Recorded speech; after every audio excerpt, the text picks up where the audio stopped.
¿Creen que estoy loco? Pues la única enfermedad que tengo es la vida moderna, un eterno sufrimiento de ineficiencia y miseria que es un largo desfile de decepción, desaire, engaños, explosiones, frivolidad, traición, bobería, badulaques y cazadores.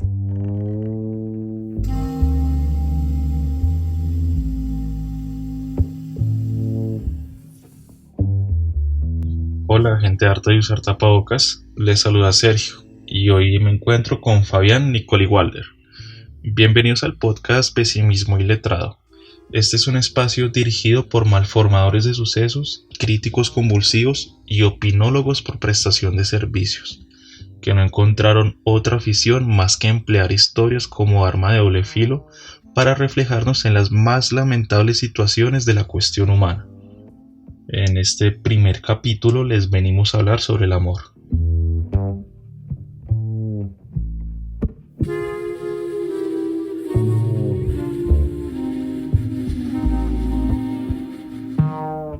Y sí, es esa cosa muy difícil de definir, esa vaina que llamamos amor, pero que a lo largo de la historia se ha establecido como un estadio desde donde emergen y se orientan muchos de los aspectos más destacados de la vida humana. Adentrarse en el amor ha sido el percutor de sensaciones fuertes que motivan a músicos, poetas, pintores, escultores y artistas en general, reconocidos y anónimos, a explayarse en ricas figuras retóricas para rendirle homenaje a lo que amar supone. El resultado de sus obras busca esbozar de manera personal las significaciones que les produce ser atravesados por el amor, de cómo han cambiado sus formas de percibir el mundo y la alteración sobre sus sentidos.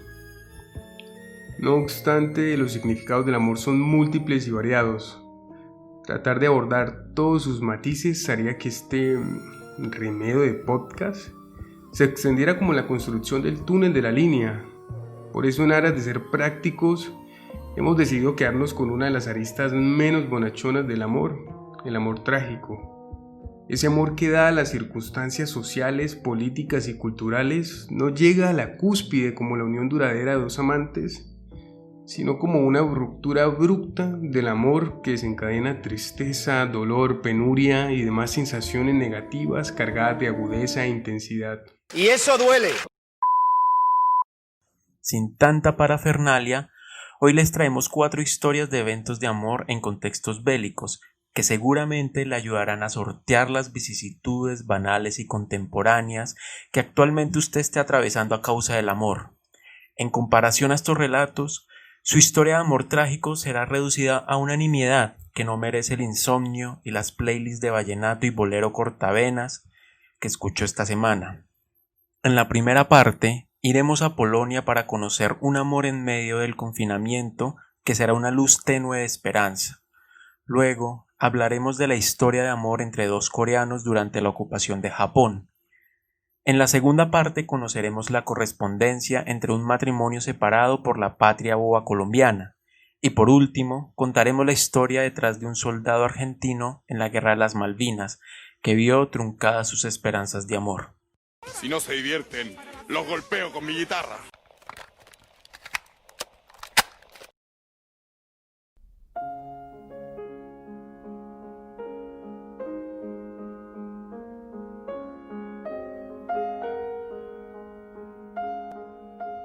Llegó el día. Todo estaba planeado con la rigurosidad que demanda el peligro. Una y otra vez repasaban cada detalle, cómo caminar, qué decir, la precisión de sus gestos y por dónde ir. Si el miedo no dominaba sus cuerpos y el destino les auxiliaba, estarían experimentando a qué saben los besos en libertad. Esta historia nos sitúa en la Segunda Guerra Mundial, posterior a la invasión de la Alemania nazi a Polonia y Bélgica, entre 1939 y 1940. 2 jóvenes polacos serían capturados y enviados a lo que de forma extendida se ha conocido como Auschwitz. Empezamos con una historia en Polonia, que es la víctima eterna de todo el siglo XX y de más para atrás ha sido víctima de muchos otros conflictos que han hecho que el país deje de existir en varias ocasiones. Entonces tenemos a un pueblo que ha construido una identidad de Polonia, digamos, de tal manera que se exacerba un sentido de nación. Es una gente que ha perdido sus límites geográficos, pero en la espacialidad y en su cotidianidad el sentir de lo polaco siempre ha estado vigente. Y bueno, a lo largo de la historia, el espíritu nacionalista de Polonia, es decir, el espíritu nacionalista de un territorio que existía en unos momentos de la historia y en otros no, tenía que buscar refugio en otras cosas. Ese sentimiento lo encontró muy especialmente en la música de Frédéric Chopin. Todos conocemos su música de alguna forma, así no conozcamos su nombre, quién es, pero todos hemos escuchado una pieza de Chopin. Lo que mucha gente puede llegar a ignorar es que Chopin es un símbolo nacional para Polonia. Él escribía piezas exaltando esa identidad nacional y durante mucho tiempo para los polacos fue un alivio y todo un símbolo también este artista. Además que con esa música que emana más melancolía, uno se imagina muchas veces los himnos nacionales que son felices, que tienen un sonete un poco alegre, ¿no? Que intentan evocar este espíritu de la felicidad del pueblo, pero hay algo muy extraño con los pueblos de Europa del Este y es que sus sonidos son un poco más oscuros y creo que Polonia también alcanza a tener esta influencia. Algo así como Diomedes en Colombia. Sí, Diomedes es nuestro Chopin nacional, solo que con acordeón. Yo creo que sí, la razón de que Polonia justamente no sucumbiera ante todas sus tragedias fue tener esos símbolos tan fuertes. La música es impresionante y lo que tiene, la carga que tiene la música de Chopin especialmente es impresionante. También como la de Diomedes acá. Exacto. Diana Uribe tiene varios capítulos hablando de eso y me parecen muy importantes como escucharlos y escuchar todo lo que habla sobre Polonia y Chopin. Es una historia muy bonita entre ellos dos. Sí, recomendado ese podcast. Uh-huh. Claro que todo el mundo lo debe conocer. Bueno, y si no, pues vayan a escuchar específicamente los de Polonia.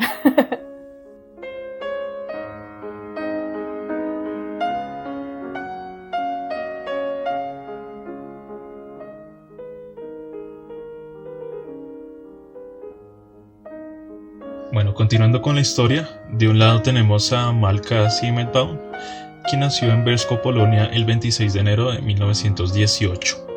Era la menor de 5.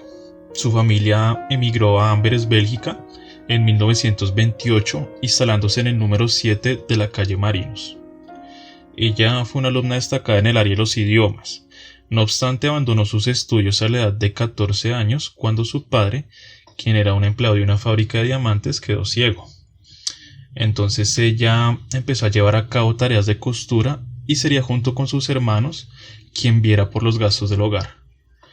Ella encontró empatía en la militancia política y se vinculó a las juventudes sionistas para hacer resistencia ideológica.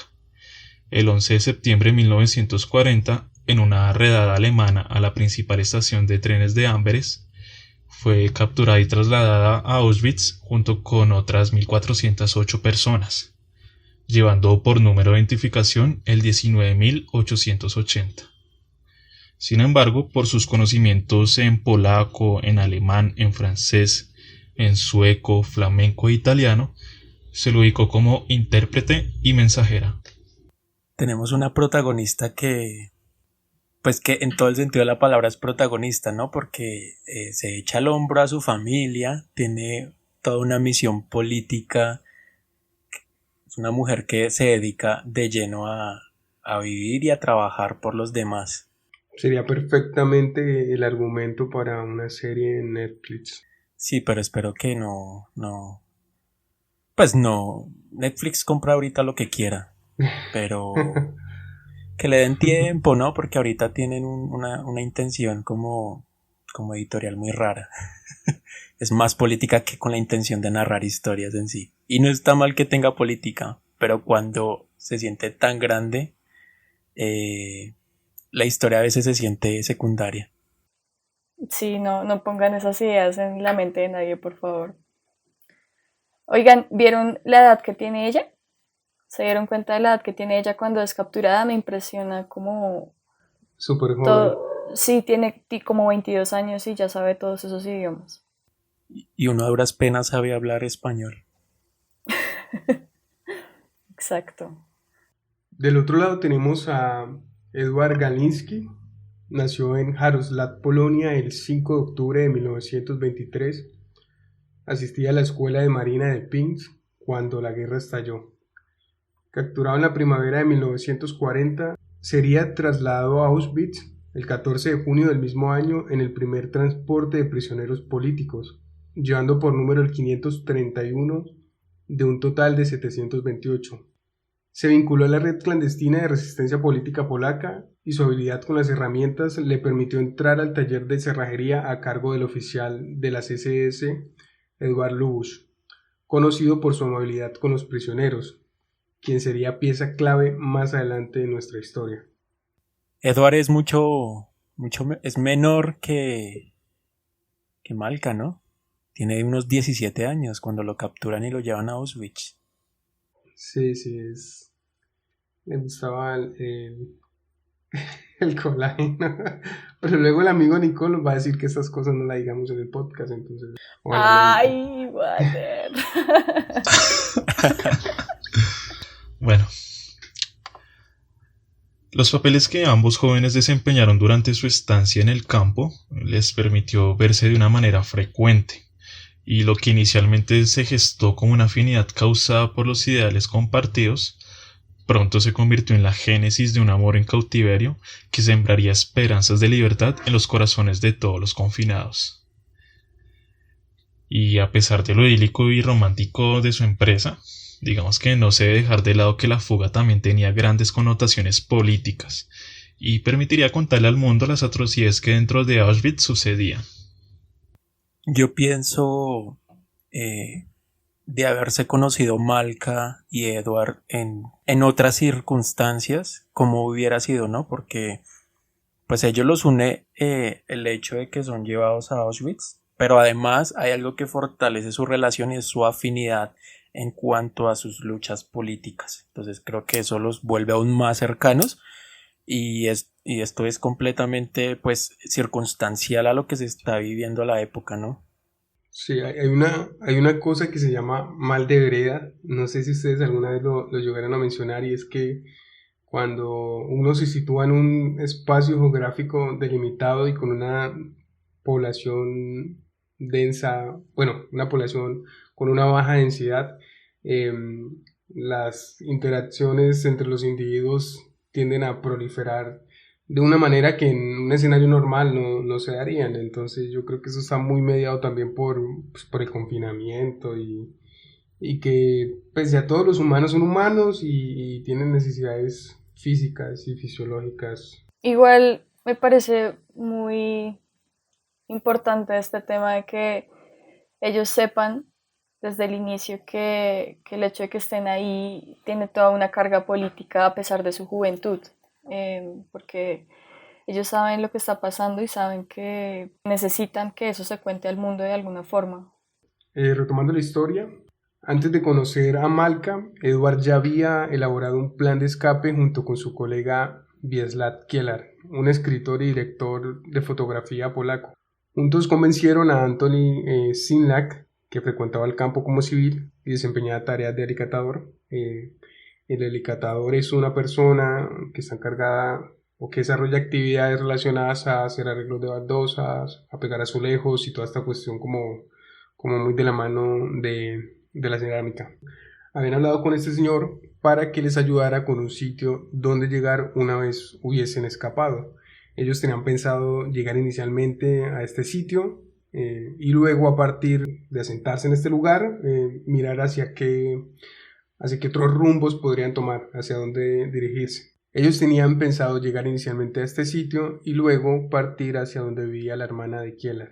Edward había decidido incorporar a Malka en su plan, pero Kielar lo vio como algo riesgoso y desistió, no sin antes poner a disposición de Malka su puesto en la fuga.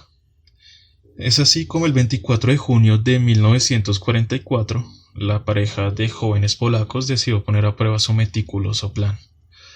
Malca se puso un traje de trabajo de uso común en las reparaciones del campo y cubrió su cabello con un casco.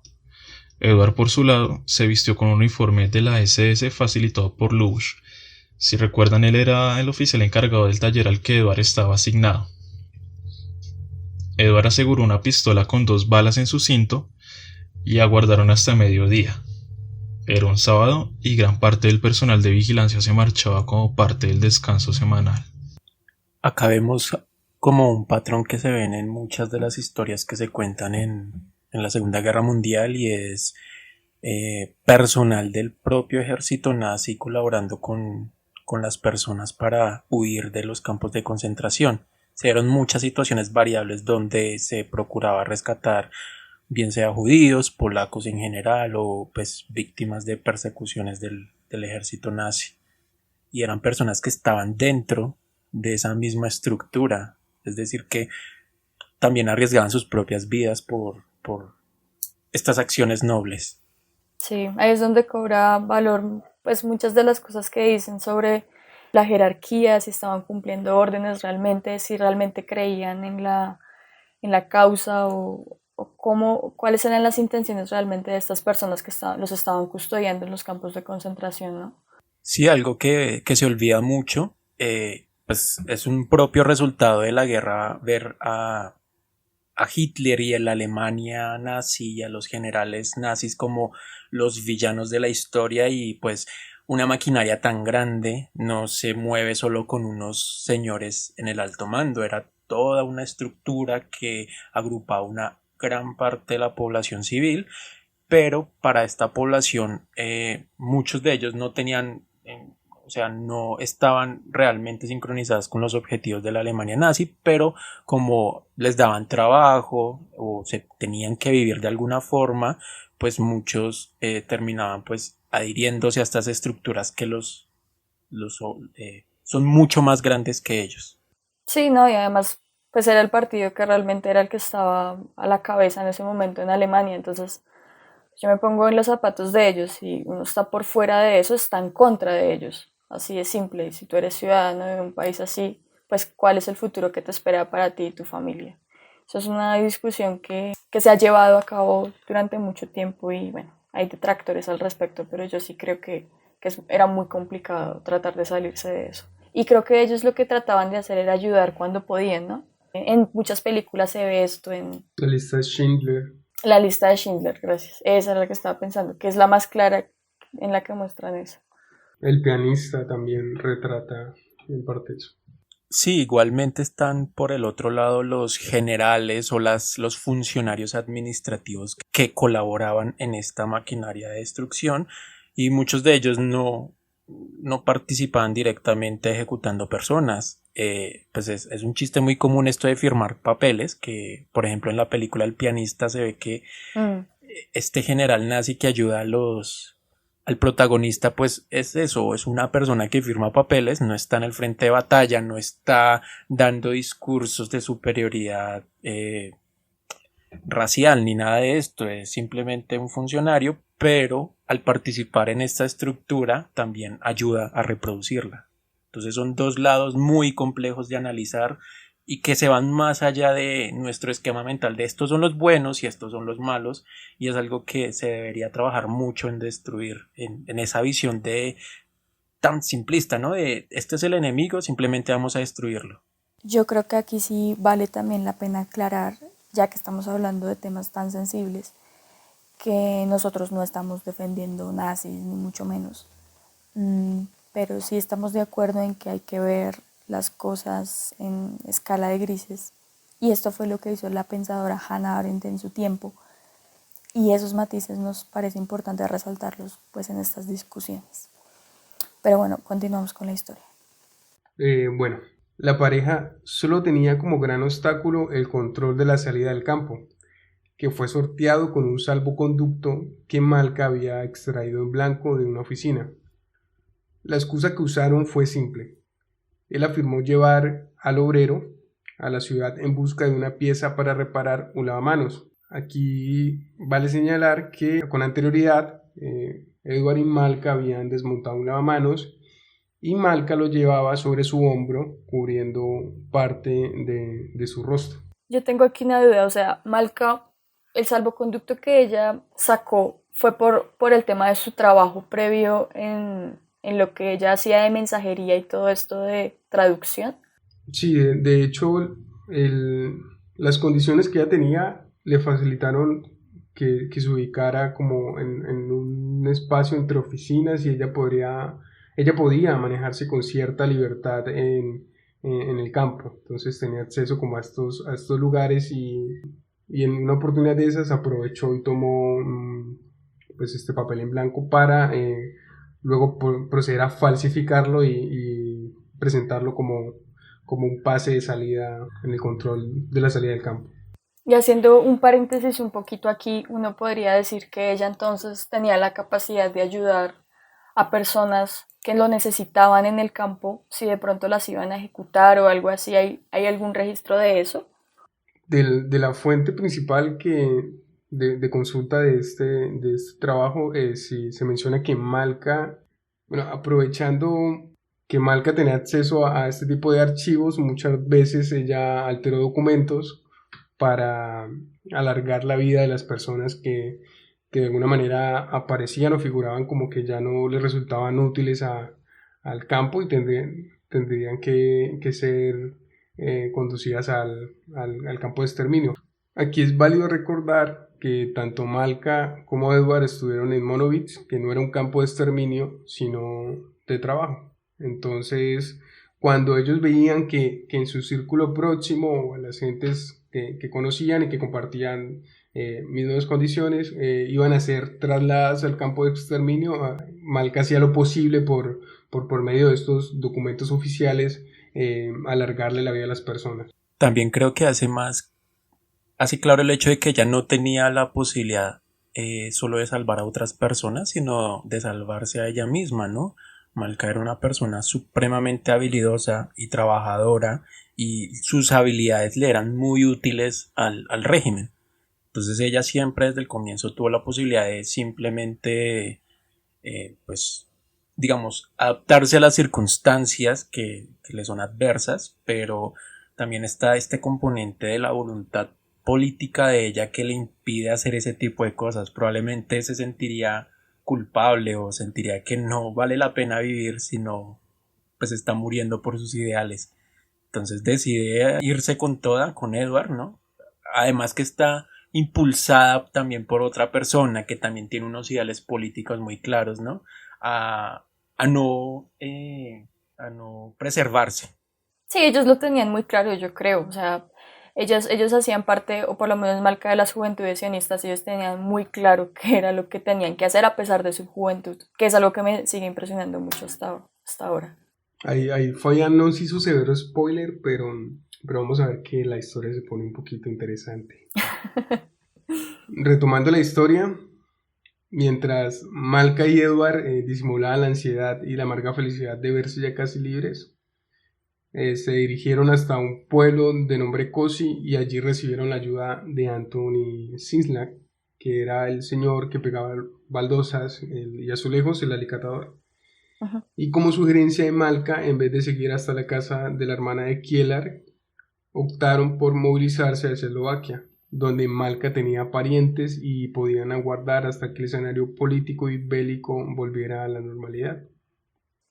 ¿Será que entonces ellos sí estaban pensando que cuando se escaparan al momento de ir a Eslovaquia podían denunciar todo lo que estaba pasando en Auschwitz? ¿Ustedes creen que ellos sí tenían esa intención o querían simplemente esperar? No, yo creo que era como la idea principal. Tal vez, digamos, esperaban como que se calmara un poco lo que supondría su escape, ¿no? Como esa alarma y esa alerta en su búsqueda, mientras buscaban también y planificaban por qué medios iban a hacer como esas denuncias, me parece a mí.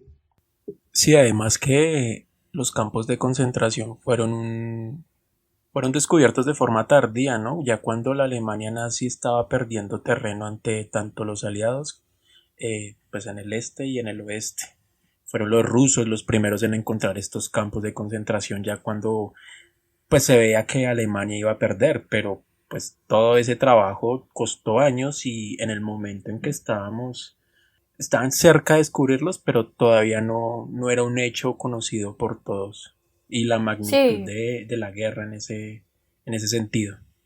sí, es que justamente a eso iba, como si ellos, bueno, si ellos decían todo lo que estaba pasando allá, seguramente todo este tema de los campos de concentración se hubiesen descubierto pues mucho más rápido de lo que se descubrieron al final. Incluso con la llegada de los rusos a esta zona de Polonia donde estaban los campos, el suplicio de quienes estaban confinados en ellos no quedó ahí. Hay un autor famoso que terminaría suicidándose, de nombre Primo Levi, que él hablaría como de todas estas situaciones posterior a la llegada de los rusos, y es que seguirían, no pues ya en ese régimen nazi, pero sí de alguna manera serían, no sé, no tratados de la mejor manera por los rusos. No, la ayuda no llegaría como de manera eficaz y eficiente, solo estarían ahí, digamos, por un tiempo y empezarían unas largas caminatas donde muchos más judíos y polacos y, bueno, gente de otras nacionalidades que terminaron en el campo perderían la vida. Entonces, es como que coger un poquito con pinzas esa idea de que los rusos llegaron a ayudar a los judíos y polacos y demás personas que estaban en el campo, porque pues puntualmente no es tan así. Eso lo muestran mucho como en el cine, ¿no?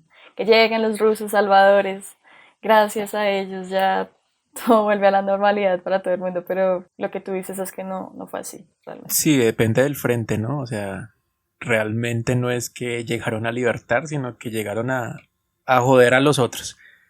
Porque tanto la llegada de los estadounidenses y los ingleses en el oeste como la raza de los rusos, pues eso fue Sí. una retaliación prácticamente por lo que ya había hecho Alemania. Entonces, liberar no fue lo que sucedió. Sucedió algo horrible que hizo que Alemania pues perdiera territorio y perdiera la guerra a largo plazo. Bueno, así es. Y mientras tanto, en el recuento en el campo saltaban las sirenas ante la ausencia de 2 presos. Las investigaciones, interrogatorios y torturas serían infructuosas. Nadie vendió pues a los enamorados que enarbolaban la esperanza. Y varias semanas pasaron sin que se diera con el paradero de ellos dos. Entretanto, habían conseguido llegar hasta los montes próximos a la frontera eslovaca y mientras intentaban atravesarlos fueron interceptados por una patrulla nazi. En un telegrama con fecha del 27 de julio, desde la oficina central de Auschwitz, se informaba su arresto y su confinamiento en celdas separadas en el bloque de castigo número 11. La alegría por la fuga de los dos enamorados chocó de frente con el miedo y pánico que producían que ambos no resistieran las torturas y entregaran a sus compañeros y colaboradores. La Gestapo tenía como obligación extraer la información al precio que fuese. Sin embargo, ambos se mostraron inquebrantables y reacios ante el dolor. Ninguno habló. Tras la negativa de los dos jóvenes polacos en colaborar con las autoridades nazis, la decisión posterior consulta al propio Hitler. Aquí quiero hacer otro paréntesis. Ese señor Hitler fue uno de los más acérrimos miembros del partido nazi y era un oficial de alto rango de las SS. Era como el befo o uno de los befos de Hitler. Posterior a la consulta a Hitler, se toma la decisión de llevar a Eduard y a Malka a la horca. Tremendo el hecho de que nadie los vendiera, ¿no? Con tantas personas que podrían hacerlo. Pues eso mismo, ellos se vuelven un símbolo y a veces eso es lo que necesitan las personas. Suena muy Marvel, ¿no? Pero es así. A veces, digamos, no es tanto la persona, sino lo que representa lo que hace esa persona, que hace que muchas otras personas fortalezcan su voluntad. Yo siempre pienso en Juana de Arco, ¿no? Esta niña en Francia que no tenía nada, no tenía ni tierras ni nada, pero le da un sentido, digamos, a la guerra, le da un sentido de victoria a los franceses y no necesitaban más fuerza, sino que la que ya tenían fue impulsada por un símbolo. Sí, igual el hecho de que tú compartas esta cuestión de estar encerrado en un lugar significa justamente que no vas a vender a la persona, porque tú sabes lo que significa estar en una prisión, en una celda, pasando por trabajos forzados. Tienes esa empatía de que si alguien lo logró, váyase y ojalá logre escapar de lo que todos estamos sufriendo, ¿no? Entonces, es una cuestión de empatía humana, yo creo. Sí, pero más allá es también soportar el mismo dolor de las torturas, ¿no? Porque creo que es algo que no todo el mundo puede hacer, pero tal vez en ese punto de la guerra muchas de esas personas ya sienten que pues que el dolor ya es algo mínimo, inferior al lado de las otras cosas que pueden suceder o que pueden ellos ayudar a que se propicien, como el escape de esta pareja. El hecho de que esta noticia de la fuga de dos personas que no llegan a los 30, que pues en términos digamos de poder no representan ninguna amenaza hacia los nazis, el hecho de que llegara a oídos de Himmler y la decisión recayera sobre él habla mucho sobre la importancia que tenía el hecho de que dos personas se fugaran de los campos de concentración. En este punto pienso yo que es más una cuestión de imagen para la Alemania nazi, ¿no? Porque pues ellos obviamente siempre tuvieron oculto el hecho de que tenían campos de concentración, que allá se estaban ejecutando personas, porque realmente en toda su documentación ellos hablan es de migraciones masivas de gitanos, de judíos y de todo lo que no le gustaba a Hitler. Y este era un esfuerzo, ¿no?, para seguir ocultándolo, para que no llegara a, digamos, al panorama mundial de que el régimen nazi había llegado a este extremo. Bueno, y que de por sí el hecho de que algo que ellos habían planificado como el mecanismo para llevar a cabo esos fines ideológicos que tenían, de alguna manera presentara como este tipo de fallas de que alguien se pudiese fugar, también yo creo que era como que una afrenta como al orgullo de ese nacionalsocialismo, me parece a mí. No, obviamente siempre en las guerras sucede eso, ¿no? Como tienes que mostrar a las personas que intentaron salirse del régimen, tienes que llevarlas a la horca de forma pública para que todo el mundo vea lo que les puede pasar si intentan escapar o si intentan hacer algo en contra pues, del régimen. Al final es eso. Sí, lo hacían los nazis y lo hacen hasta los narcos. Es una práctica muy común digamos, en el escenario colombiano, es una práctica muy común por paramilitares mayormente, y es eso de infligir daño en el cuerpo para generar coerción, para ponerlo como un símbolo de que, mire, si usted hace esto, si usted no cumple normas, si usted, bueno, en el caso de acá, si usted es informante de la guerrilla, si usted es tal cosa, a usted le va a pasar esto, no es solo matar por matar, sino como matar con el peor terror. Bueno, y aquí pues no, los nazis no tenían estas escuelas de pique ni estas casas donde se cercenaban extremidades, pero pues sí tenían otros mecanismos por los cuales generaban ese temor.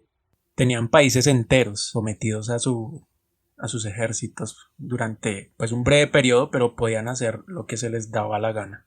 Y retomando la historia, el día de la ejecución, Edward fue conducido desde su celda a una plaza que tenía una horca en el centro. Tenía sus manos atadas con alambre y lo acompañaba de cerca su verdugo. Subió un pequeño taburete mientras un oficial de la SS le dio un comunicado sobre su sentencia. Sin dejarlo terminar, Edward pasó su cabeza por entre el lazo de la horca e impulsándose con todas sus fuerzas se arrojó hacia adelante, pero las autoridades nazis que rodearon la plaza se lo impidieron y le sujetaron por la cintura. Una vez se retomó la lectura de la sentencia, cuando el oficial nazi había terminado, Edward gritó a todo pulmón, «Via Poloni», sin poder terminar la frase, porque de inmediato su taburete fue empujado. Edward murió. Mientras tanto, sus compañeros le rendían homenaje desde sus celdas. A su vez, Malca, a esa misma hora, pero en el campo destinado a las mujeres, era conducida a la horca. Siendo fiel a su espíritu brioso y para evitar morir en manos de sus verdugos, decidió cortarse las venas con una navaja, pero al igual que como con su amado, no le permitieron morir así. Un oficial nazi corrió hacia Malka y la sujetó, mientras la polaca le abofeteaba con las manos ensangrentadas. Otros oficiales de la SS se sumaron para reducirla y la cubrieron a patadas. Y posteriormente fue subida a una carretilla y llevada a enfermería. Aquí surgen varias versiones. La que es la más difundida es que en complicidad con las enfermeras, la atención a Malka fue lenta para que ésta muriera desangrada y no fuese llevada al horno crematorio viva. Las otras versiones hablan de que un oficial de la SS se apiadó de Malka y le disparó. Otra de que ella llevaba una especie de veneno e ingirió el veneno. Y otra, pues, que dice que ella murió en el crematorio viva, ¿no? O sea, en un estado casi que de agonía. Los prisioneros que fueron forzados a incinerar los cadáveres de sus semejantes y que conocían la historia de Malka hicieron un recibimiento especial y junto con oraciones y llantos quemaron sus restos. Un final legendario para Malka, en el sentido de que pues en estos momentos de la historia donde hay 1000 versiones sobre un hecho, ¿no? Todos pudieron haberlo presenciado, pero de una forma distinta por la importancia del mismo suceso, ¿no? Y también decir lo visceral que fue Malka hasta el último momento de su vida, ¿no? No, como había dicho antes, no le importaba preservarse porque en el final de su vida lo que le importaba era humillar de cierta forma a la autoridad nazi, evitando ser ejecutada como ellos tenían todo planeado. Sí, se demuestra que Malka es una mujer fuerte hasta el final. Obviamente Edward también. Trataron de que no les quitaran lo último que tenían, que era decidir cómo morir.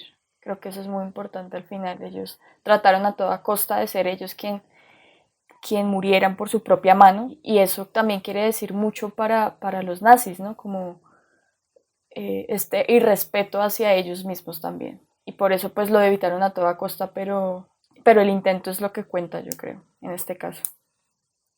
Dentro de ese final tan trágico de esta pareja de amantes cuya motivación política era más fuerte que sus vidas, hay de pronto un alivio al final, un alivio que ellos no pudieron conocer, y es que Polonia logró seguir siendo un país propio, ¿no?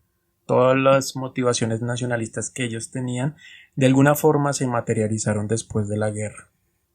Entonces, tal vez es por, no sé, por todos los atropellos que sufrieron a lo largo de la guerra, pero por fin a Polonia le dieron su espacio. Y es algo que va muy de la mano de lo que decías arriba, como que ellos arriesgaron su vida. Si no se hubiesen puesto como en este plan de encarnar un tanto sus ideales y de hacer como ese trabajo de resistencia, probablemente ellos hubiesen visto como esa constitución de lo que es Polonia un poco en la actualidad, porque hubiesen sido sobrevivientes, aparte de que tenían posiciones de alguna manera privilegiadas. Y si no estoy mal, más o menos un año después de este suceso es cuando Rusia llega a Berlín y pues ya el control de los campos pasa a mano de los rusos. Entonces posiblemente ellos sí hubiesen tenido mucha chance de sobrevivir. Sí, eso les iba a decir, porque todo el plan de ellos fue en 1944 y ya, o sea, bueno, es esa parte como triste de esta historia que fue muy próxima a la finalización de toda la guerra y que seguramente si ellos hubiesen de pronto esperado un poco, bueno, que iba muy en contra de sus personalidades porque ellos realmente no iban a esperar más, pero si hubiese sido una lucha de pronto de un poco de más de largo aliento, si ellos hubiesen aguardado un poco y ya un año después finalizaba la guerra y tal vez las cosas que ellos hubiesen podido haber dicho o contado sobre Auschwitz pues hubiese cambiado un poco el papel de ellos en la historia, digamos de manera macro, en lo que significó pues los campos de concentración. Sí, leer la historia inmersa en ella es imposible. A mí se me viene a la cabeza Stefan Zweig, un escritor austriaco pues de comienzos del siglo XX, pues él era de ascendencia judía. Entonces cuando el Alemania nazi empezó a apoderarse pues, de todo el continente europeo, él se fue a América a hacer unos viajes con su esposa. Pero él mismo también estaba en esta aura de desesperanza absoluta de que Alemania se iba a apoderar de Europa y ya no había nada que hacer, y él decide suicidarse con su esposa en Brasil, creo que en 1943, si no estoy mal. Entonces, otra persona inmersa en la historia sin saber cómo iba a ser el desenlace, pues decide tomar acciones drásticas para sí mismo. Y es lo mismo que pasa con Eduard y Malca. No saben cómo va a ser el mundo en 1945. Y lastimosamente, pues fue un poco mejor ya para los judíos y para Polonia. Solo nos resta esperar que esta historia no llegue a los oídos de algún productor de RCN y Caracol y hagan una versión paisa o costeña de Eduard y de Malca en situaciones tercermundistas chichondianas. Probablemente en campos de las FARC. Porque no creo que pongan campos de paramilitares, ¿no? Siempre va hacia un lado la historia. No funciona. Bueno, nos estamos metiendo en campos. Sí, deberíamos. Pero Cuando alguien vale. diga, uy, mire, el podcast de esos hijos de mamertos, una mierda así. ¿Ah, por qué? ¿Tengo derecho a expresar mis ideas?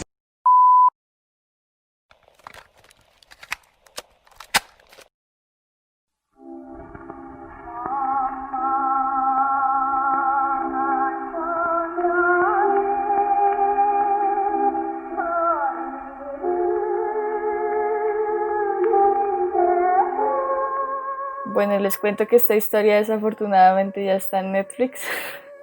Así que a los que no les guste Netflix, se jodieron. Próximamente en los dorados de Caracol. En tu voz estéreo.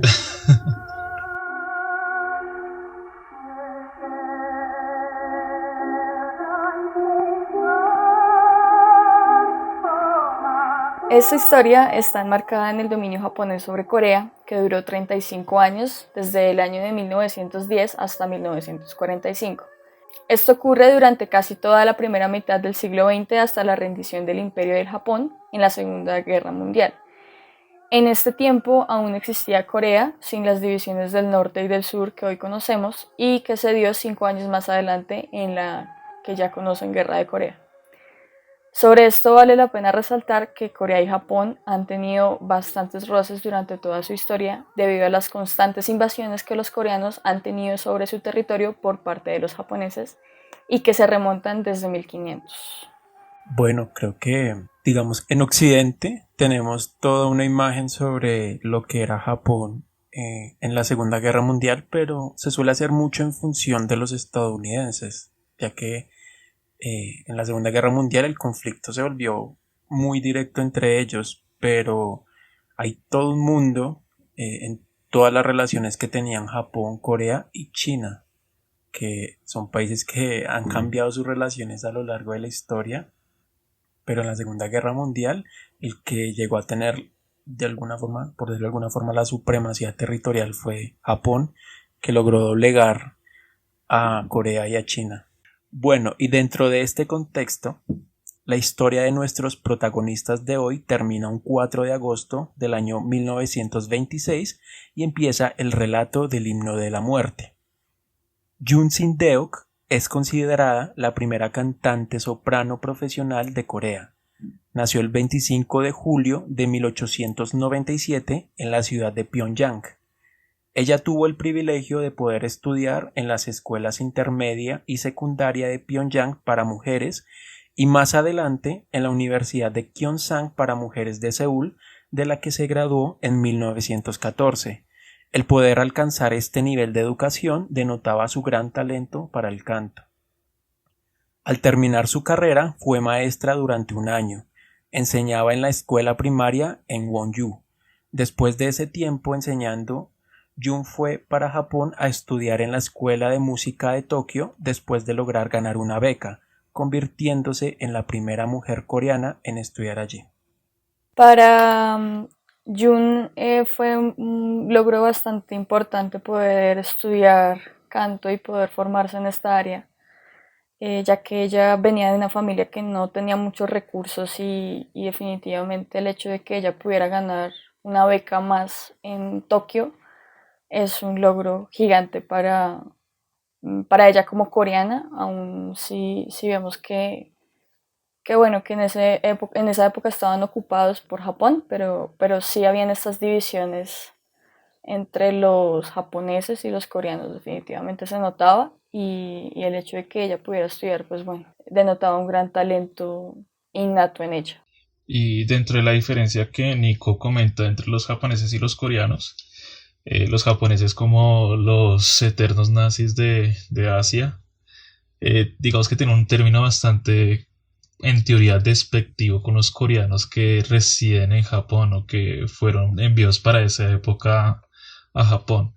Es un término que se llama Sainichi y digamos que denota como esa frontera que los japoneses quieren marcar con los coreanos sobre qué tan diferentes son sus culturas. Entonces sí, sería importante también como para entrar en un contexto con lo que ya viene de la historia. Así es, entonces durante su estancia en Japón en 1921 conoce a Kim Woo-jin. Kim Woo-jin fue un escritor y dramaturgo surcoreano nacido en 1897. Los primeros estudios que realizó fueron en la Universidad Agrícola, esto por negocios familiares que lo coaccionan para estudiar en esta área, ya que su padre era un gran terrateniente en Geoya. Varias hipótesis afirman que tuvo varios enfrentamientos familiares por este tema, ya que él tenía un interés mucho más fuerte y profundo por la literatura. En la década de 1920, él se une a los líderes del movimiento coreano de teatro, más exactamente a la Asociación de Arte Dramático y la Asociación Itinerante Teatral. Sus obras de teatro ambientadas en la década de 1910, es decir, la época en la que inicia la ocupación, seguían el problema de la reforma social que se dio por este momento histórico.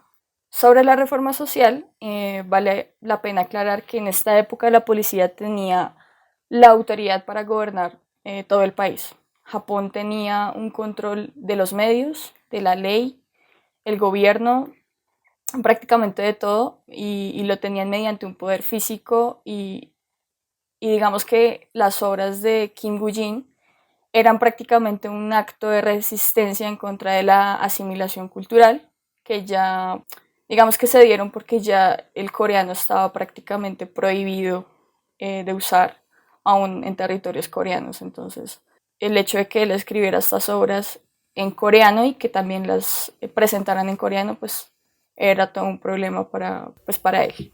La típica historia de un papá diciéndole a su hijo: usted no va a estudiar lo que quiere, usted va a ser ingeniero como su padre. Eso por un lado. Y por el otro, que lo que a él le gusta hacer a Kim, pues es una afrenta en contra del imperio japonés directamente. Él se encuentra en esa encrucijada porque, pues sí, por un lado tiene que cumplir todas unas normas en su familia, no puede hacer lo que realmente quiere, y por el otro lado tampoco, porque está coartado por el gobierno japonés. Pero al menos digamos que tiene este interés por seguir preservando la cultura coreana a pesar de lo que ocurre en Corea por Japón.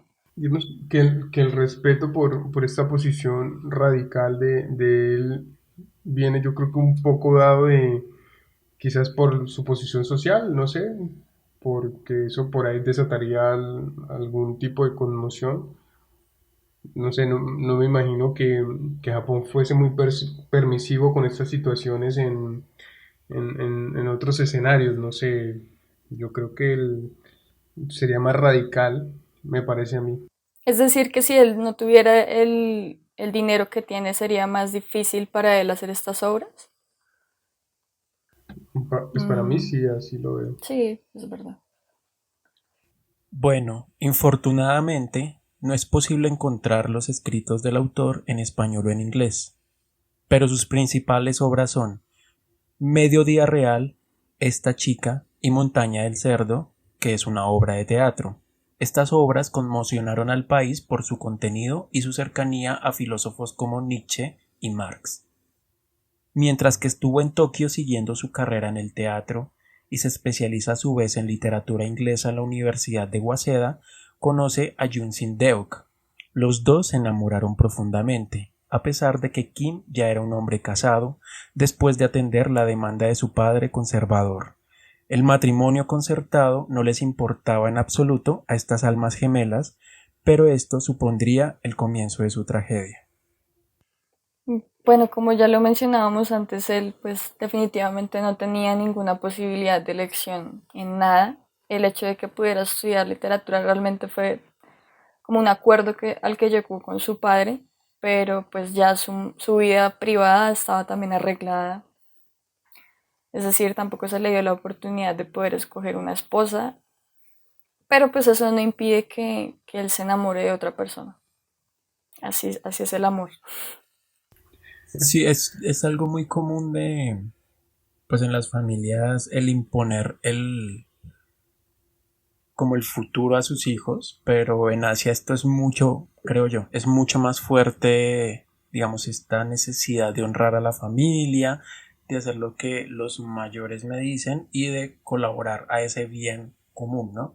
Porque, digamos, el interés de Kim en la literatura, en términos pragmáticos, no le lleva muchas cosas a su familia. Por eso el padre, con esta presión, ya teniendo, de cierta forma, siendo una persona con poder adquisitivo, que ya tiene cierto terreno en esto de la agricultura, pues ya obliga a sus hijos a continuar su legado. Y eso se vuelve una obligación. Sobre todo porque en esa época de la ocupación era muy importante para algunas castas coreanas seguir manteniendo la tierra, porque como llegaban pues bastantes japoneses a Corea, empezaron, digamos, también a quitar tierras de los coreanos y eso supone que ya más adelante ellos igual estaban pensando en que en algún momento se iban a recuperar de esa ocupación o lo que sea. Entonces el digamos, no mantener esas tierras ellos como coreanos, pues suponía un problema más adelante en la misma sociedad, ¿no? Volviendo al hecho de que como que controlan la vida y le establecían la pareja, creo que hablo por muchos al decir que cuántos no quisiéramos que algo así nos sucediera, ¿no? Eso como que nos libraría del azar amoroso y la incertidumbre y todas las tragedias que vienen de las malas decisiones del amor. Porque si a ti te designan una pareja, tú puedes decir, bueno, hay dos opciones, o sale bien o sale mal. Si sale bien, perfecto, y si sale mal, pues no es culpa mía porque realmente yo estoy constreñido y obligado a esta decisión. O sea, a mí por lo menos sí me hubiese gustado que me hubieran dicho como esta es su pareja de por vida. Tienes una visión muy pragmática. Sí, y es como un poco este dicho de Dios le da pan al que no tiene dientes, porque esas situaciones les tocan a las personas que no quieren. Sí, sí. Me parece muy curioso que a Walder sí le hubiese gustado esto. Como que te quitaría un peso enorme. Hoy la presión está en estoy eligiendo bien, porque Sí. ya todo el peso de eso está recayendo cada vez más en el individuo que en una necesidad familiar pues no sé, postergarse, de adquirir propiedad, porque el matrimonio era eso, realmente. Por eso tanta presión del padre de Kim para casarse. Muchos son acuerdos de negocios, es plata. El matrimonio era para la tierra y la plata, para mirar para dónde iba el negocio. Es porque este tipo de decisiones son acerca de la vida, ¿no? Entonces, me caso, no me caso, hago tal cosa, no hago tal cosa, estudio maestría, sigo desempleado, cosas así que siempre te ponen como en esas diatribas que te hacen, no sé, cuestionarte como individuo. Entonces, cuando tú no tienes opción, es como que todo es más fácil, me parece a mí. Pero digamos que en esta época tú tienes la opción de separarte y ya, ¿no? Sí, sí, sí, claro, es verdad. Bueno, siguiendo con la historia, más adelante, en 1923, Sim Deok tuvo su primer debut como soprano en Seúl y aunque era admirada por su talento, no pudo ganarse la vida cantando música clásica. Esto la obligó a cambiar de rumbo y cantar pop para mantenerse a sí misma. Sin embargo, en Seúl, los hombres siempre la rodeaban debido a su gran talento. Lee Jong-moon, un millonario, fue uno de esos pretendientes que se convirtió en mecena. Invitó a la señora Jun a su casa principalmente por la noche, pero la gente empezó a hablar y los periódicos empezaron a publicar historias sobre la aventura de la actriz. La noticia viajó a Tokio hasta Kim, quien estaba tan enojado que se negó a atender las llamadas telefónicas de Jun. Finalmente le envió una carta de despedida. Esa tendencia de, en estas situaciones de confusiones, de celos, siempre darle más duro a la mujer, ¿no? Creo que eso nos une a occidentales y orientales en ese sentido. Sí, porque pues él está casado, o sea, ¿qué le puede pedir a ella? Sí, como que qué puta le va a reclamar. O sea, ¿acaso él le prometió algo de que no iba a estar con su señora esposa? Exacto. ¿Le prometió algo así? Obviamente no. Y normalmente el hombre siempre se da estas libertades. A la mujer siempre le ponen como ese rol de conservar y al hombre de explorar cosas nuevas. Entonces creo que también deviene de una mentalidad de ese estilo, ¿no? Porque es normal que el hombre explore, encuentre nuevas cosas, inclusive en el ámbito sexual. En cambio, en la mujer no, porque se espera que conserve lo que ya tiene, Sí, que lo cuide. sí, totalmente. Y bueno, Jun por otro lado estaba demasiado agotada para lidiar con la controversia y se fue abruptamente a Manchuria, donde pasó varios meses. Cuando dejó Manchuria, Jun decidió volver al lado de su gran amor. Volando a Tokio en 1926, lentamente recuperó el corazón de Kim. Ese mismo año, en 1926, Sim Deok graba Elogio de la Muerte o Himno de la Muerte. Es considerada como la primera canción popular coreana. Fue grabada en Osaka por la compañía de grabación japonesa Nito, con su hermana acompañándola en el piano. La canción se establece con la melodía de Olas del Danubio del rumano Iones Ivanovich. Bueno, y sobre las canciones populares coreanas, a inicios del siglo XX, la naciente educación musical del estilo occidental sentó las bases para la categoría de música popular. Estas canciones se impulsaron por la influencia de himnos occidentales y melodías populares traídas a Corea por misioneros occidentales. En las décadas siguientes se importaron más y más de Japón, ya que la influencia cultural de este país creció durante la colonización de Corea. Hay un libro muy interesante de Joshua Pilzer, se llama Hearts of Pine, que justamente habla de ese tema sobre las canciones coreanas o las primeras canciones populares coreanas y sobre cómo crecieron, cuál fue la razón de ser de estas canciones y su importancia en el momento de la ocupación e incluso pues obviamente mucho más adelante y cómo esa música curiosamente se va transformando hasta lo que hoy conocemos como el K-pop. Todo empieza desde muy atrás. Obviamente ya las cuestiones han cambiado muchísimo, pero las raíces empiezan desde aquí. O sea que tenemos un cover de BTS de esta canción.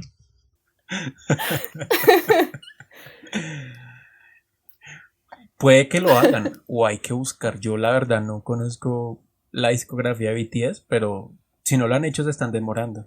Son como los Backstreet Boys de Corea, entonces de pronto puede haber como algún cover por ahí. O sea que Estados Unidos de forma indirecta fomentó, por un lado, el surgimiento del K-pop y por el otro, hacia Japón, que se gestara el anime como industria. El manga, pues.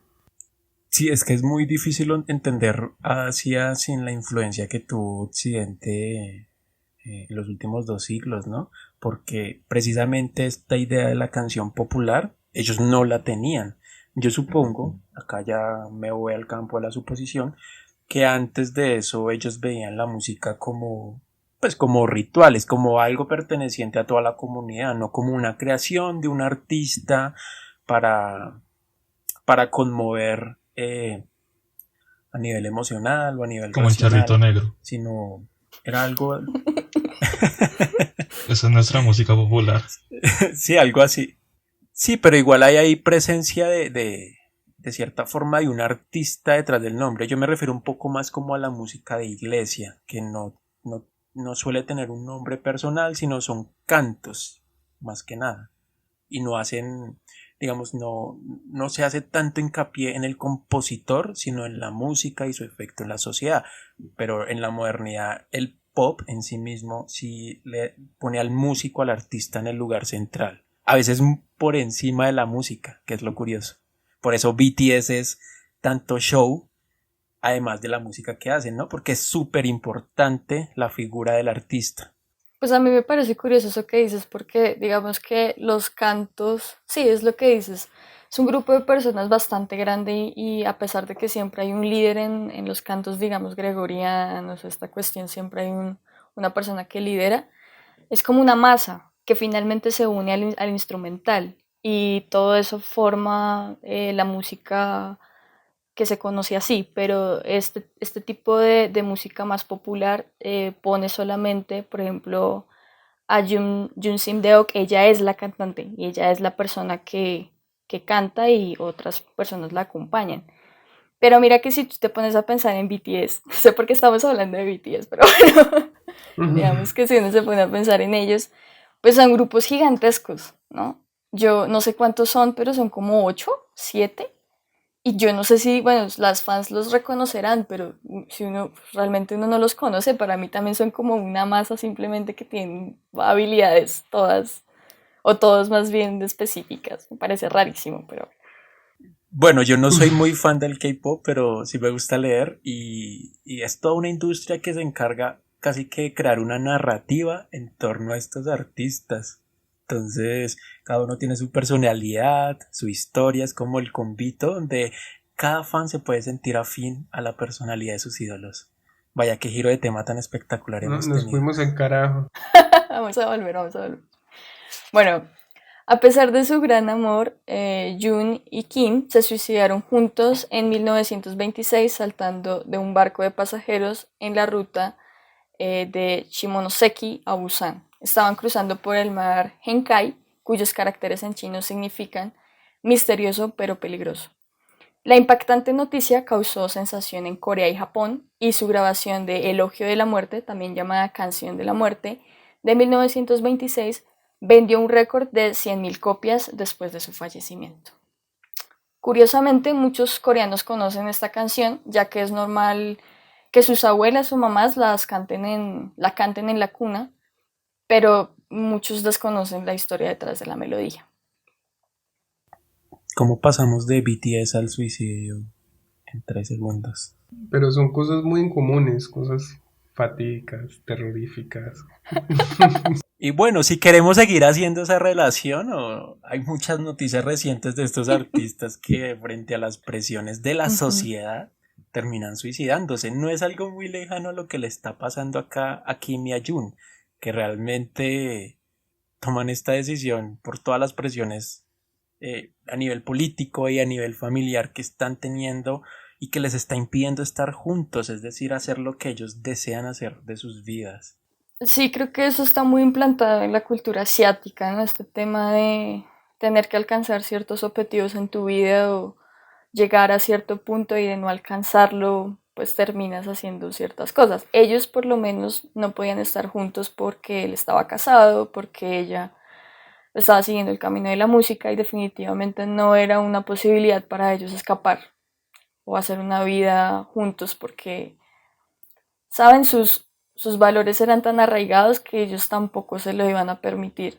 Entonces yo creo que ellos simplemente vivieron su muerte o su más allá como ellos quisieron vivirla y ya está.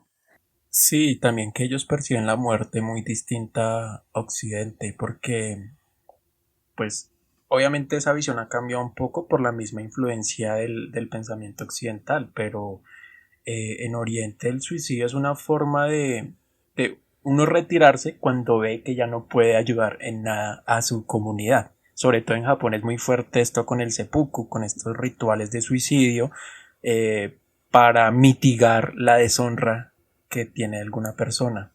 Esto en Occidente no, pues digamos que había conceptos de honra, pero en Oriente siempre se llevan al extremo, ¿no? Y como dice Nico, las personas se convencen a sí mismas de que tienen que lograr unos objetivos y de no lograrlos, pues han fracasado en todo en su vida. El occidental tiene un poco más la flexibilidad de decir, me mamé esta mierda, ya no quiero más. Y acompañando lo que dice Fabián, digamos que el claro ejemplo de esta presión social es con un escritor famoso que me encanta muchísimo, es Yukio Mishima, el cual pues precisamente lo que dice Fabián, de que al no verse, digamos, triunfante frente a la imagen que él se proyectaba de, digamos, en ese momento de él, de volver otra vez a retomar esa cultura japonesa que, digamos, está desvaneciendo y ya no se mantenía con el imperialismo antiguo, digamos, como con a través de todo este tipo de enseñanzas del antiguo Japón, y Japón ya se está occidentalizando más. Su presión fue tanta que decidió, en un hecho infortunado a través de una toma un poco ridícula a un destacamento militar, hacer el seppuku.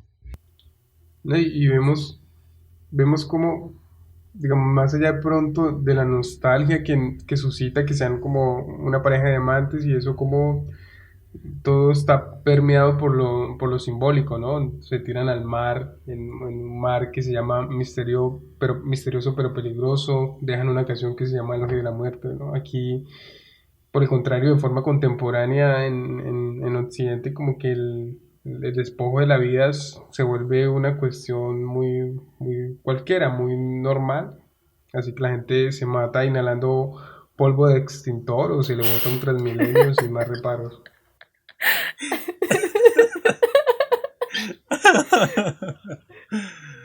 Hasta en eso fallamos, no somos tan poéticos como los asiáticos, pues. Bueno, considerando esto, debemos saber que al momento de su muerte, Jung y Kim tenían 29 años. Infortunadamente, sus cuerpos nunca fueron encontrados, pero los hechos que rodearon sus muertes fueron más que suficientes para darles un protagonismo importante en la historia de su país. Ellos se convirtieron en dos grandes figuras que, además de ser capaces de morir por su amor, representaban a Corea en una época en la que el nacionalismo estaba prácticamente prohibido y en la que las prácticas como hablar sobre la cultura o incluso hablar en su lengua materna era visto como una traición. Hay registros en los que Jun no tenía permitido cantar ni siquiera en su lengua materna, en coreano. Ella debía cantar a los militares en japonés y esto ya de entrada significaba algo muy complicado para ella como cantante y como artista. Acá hago hincapié también a este tema de las restricciones que se presentaban en esa época al nacionalismo coreano y en cómo esto tal vez influyó algo que estamos presenciando ahora en nuestros tiempos, que es la ideología Juche en Corea del Norte, donde básicamente pues precisamente se tiene que exaltar como este nacionalismo coreano para autosustentarse, como decir, no dependemos de ninguna otra tierra, no dependemos de ninguna otra nación, porque nosotros somos coreanos y bueno, nosotros somos capaces de hacer lo que ustedes demás también pueden hacer. Sí, además que Jun nació en Pyongyang, entonces debe ser todavía un símbolo para Corea del Norte. Seguramente sí. No lo sabremos. Bueno, tras el suicidio corrieron rumores de que la pareja estaba en Italia dirigiendo una tienda de música. ¿Qué llevó a la gente a creer esto? Pues, según los informes, Jun le dijo a su hermana, después de grabar la canción, no me verás hasta que no tenga éxito, así que no intentes encontrarme. Pero los rumores se apagaron al no volver a saber de ellos. Curiosamente, esta historia provocó imitadores en la era moderna. Muchos coreanos siguieron el ejemplo de estos dos amantes, y esto se comparó con la serie de suicidios que también generó los sufrimientos del joven Werder en Alemania. Su historia de amor se ha convertido en un tema eterno en películas y dramas hasta el día de hoy.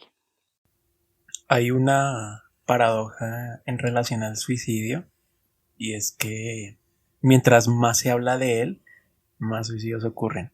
Bueno, por decirlo de alguna forma, o más se piensa en ello, digamos, hace parte de la sociedad actual el estar hablando todo el tiempo. O sea, en términos de prevención, ¿verdad? Tú pones un comentario medio oscuro en Facebook y ya te están mandando líneas de atención al suicida todo el tiempo. Entonces, a veces uno no tiene la intención o una persona puede emitir un mensaje sin esa intención, pero como toda la sociedad ya está completamente condicionada como a predisponerse a este tema, porque antes no se hablaba tanto Sí. como en las últimas décadas. Lo mismo, yo creo que es también el efecto que tiene tanto la historia de Jimmy King como las de la obra de Goethe, que de cierta forma ponen en primer plano el tema y hace que más gente de cierta manera se lleve, como que sea un empujón más a lo que probablemente ya estaba. Sí, es como una cuestión de que ya venían pensando que la vida era de cierta forma que no les llenaba o no les convencía, y las cosas que ven, como ven a unas personas que toman, voy a poner esto entre comillas, valientemente la decisión de morir, pues los llevan a ellos a pensar que ellos también pueden tomar ese camino. Y lo mismo en los sufrimientos del joven Werder, por ejemplo, en Alemania, porque todas las cartas que él envía, que son cartas prácticamente el libro, pues ven el sufrimiento que él trae y que finalmente pues, decide terminar con eso porque pues ya no hay más. Y eso finalmente otras personas lo pueden compartir o no. Sí, es inevitable, también es el efecto 13 razones por qué. Uy, no, esa serie, no. Es el joven Werther de la edad moderna. Uy, esa serie, bueno, no sé. Un poco mierda, pero bueno. No, pero incluso por más mierda que sea, se vieron en la obligación de hacer advertencias. Bueno, sí, Les sí. tocó por todo el fenómeno. O si no, en las tristes historias de John Green. Sí. Y acá quién tenemos, aparte de por ahí que Andrés Caicedo, no sé a quién se les viene solamente o qué. También está. Se me olvidó cómo se llama el del nocturno. José Asunción Silva. Mm, Sí, como que lo de Silvia fue como algo más. Sí, como tan parecido a la historia de Werther y de nuestros dos almas gemelas coreanas, a pesar de que lo de José Asunción Silva fue algo como más de incesto y no un matrimonio arreglado. No lo dejaron arremarse con la prima. El factor colombiano siempre se resaltando. Luego con mucho respeto. vale la pena aclarar, dice Bobby. Es mi opinión, es libre expresión. Bueno, para los que les gusta el cine, hay dos películas sobre esta historia. Una de 1969 llamada Sim Deok y otra de 1991 titulada Canción de Muerte. Esta última ganó numerosos premios, entre los que se destacan Mejor Película en los Blue Dragon Film Awards. Los Blue Dragon solo consideran éxitos de taquilla, y la última adaptación es un K-drama o dorama que realiza Netflix en el año 2018 llamado Hymn of Death. Y por eso les decía al inicio que al que no le gustara Netflix y lo que hacía Netflix. Bueno, Nicole, tú has visto ese programa, ¿qué te parece? Sí, a mí, yo vi el drama. A mí la verdad me gustó bastante la forma en la que trataron el tema. Creo que fueron muy poéticos, los planos, la forma en la que hicieron todo el arte me parece bellísimo. De hecho, creo que la actriz me impresionó bastante por la forma en la que como que retrata ese dolor, lo lleva muy bien. Entonces, pues si les gustan los doramas y este tipo de cosas, creo que pues es una buena oportunidad para ver. Y también las películas son muy buenas, especialmente Canción de Muerte. Es una muy buena película. Y también creo que son muy inteligentes en tratar la historia, entonces vale la pena echarles una revisada.